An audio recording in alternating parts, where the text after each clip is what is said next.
പിന്നെന്ന് വെച്ചാല് പെർഫെക്റ്റ് ടൈമിന് വേണ്ടിയിട്ട് കാത്തിരിക്കും. ശരിക്കും പറഞ്ഞാൽ അങ്ങനെ ഒരു ടൈം ഇല്ല. നമുക്കറിയില്ല നമ്മൾ എത്രത്തോളം കാലം ഈ ഭൂമിയിൽ ഉണ്ടാകും. അപ്പോൾ നമുക്ക് ഇപ്പൊ ഒരു തോട്ടം വന്നിട്ടുണ്ടെങ്കിൽ ഇപ്പൊ തന്നെ ഇടാൻ ശ്രമിക്കാം. കാരണം ചിലപ്പോൾ നമ്മളത് കുറച്ചും കൂടി കാലത്തേക്ക് മാറ്റി വെക്കുമ്പോ നിക്കാബിനുള്ള പൂതി ചിലപ്പോൾ അങ്ങ് പോകും. ഇപ്പൊ നിങ്ങളെ ഹൃദയത്തിൽ നിക്കാബ് ഇടണം എന്നൊരു തോട്ട് വന്നിട്ടുണ്ടെങ്കിൽ അതിനെ ഇഗ്നോർ ചെയ്യാണ്ട് അള്ളാനെ ട്രസ്റ്റ് ചെയ്തുകൊണ്ട് ഒരു സ്റ്റെപ്പ് മുന്നോട്ടെടുക്കുക.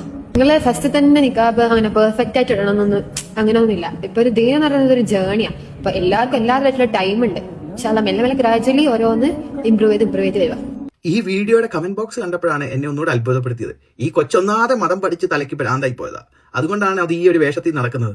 അതിന്റെ താഴെ ഈ കമന്റ് ബോക്സിൽ വന്നിട്ട് പറയുക, ശബ്ദം പോലും സ്ത്രീയുടെ പുറത്ത് വരുന്നത് അന്യപുരുഷന്മാർ കേൾക്കുന്നത് ഹറാമാണ് മറ്റേതാന്നൊക്കെ പറഞ്ഞിട്ട് ഈ കൊച്ചിന് ഇവര് തന്നെ വീഡിയോ നിർത്തിക്കും. അതിനെ ഒന്നുകൂടെ വലിയൊരു മതഭ്രാന്തിയാക്കും. അതാണ് നടക്കാൻ പോകുന്നത്. നമ്മുടെ മുബീസ് പാരഡൈസ് താത്തയെ ജോക്കൂട്ടൻ ഊക്കിയ പോലെ താത്തയ്ക്ക് ഇതിനു മുമ്പ് ഇത്രയും വലിയ വിശ്വാസമൊന്നും ഇല്ലായിരുന്നു. താത്ത ലിപ്സ്റ്റിക്കും മേക്കപ്പ് ഒക്കെ ഇട്ട് നടന്ന താത്തയാണ്. ആ താത്തയെ ജോക്കൂട്ടൻ ഒന്ന് ഊക്കി വിട്ട് താത്ത ഇപ്പത്തെ അവസ്ഥയിലായി. അതുപോലെ ഈ കൊച്ചിനും മതഭ്രാന്തി പിടിച്ചിറക്കുന്ന ഈ കൊച്ചിനെ ഇനിയും വലിയൊരു മതഭ്രാന്തിയാക്കാൻ വേണ്ടിയാണ് ഈ മതവിശ്വാസികൾ തന്നെ നോക്കുന്നത്. കഷ്ടം തന്നെ. പിന്നെ ഈ കുട്ടിയോട് എനിക്കൊരു കാര്യമേ പറയാനുള്ളൂ, വിശ്വാസമൊക്കെ വേണം മോളെ, പക്ഷെ ഇങ്ങനെ ഓവറാവല്ലേ.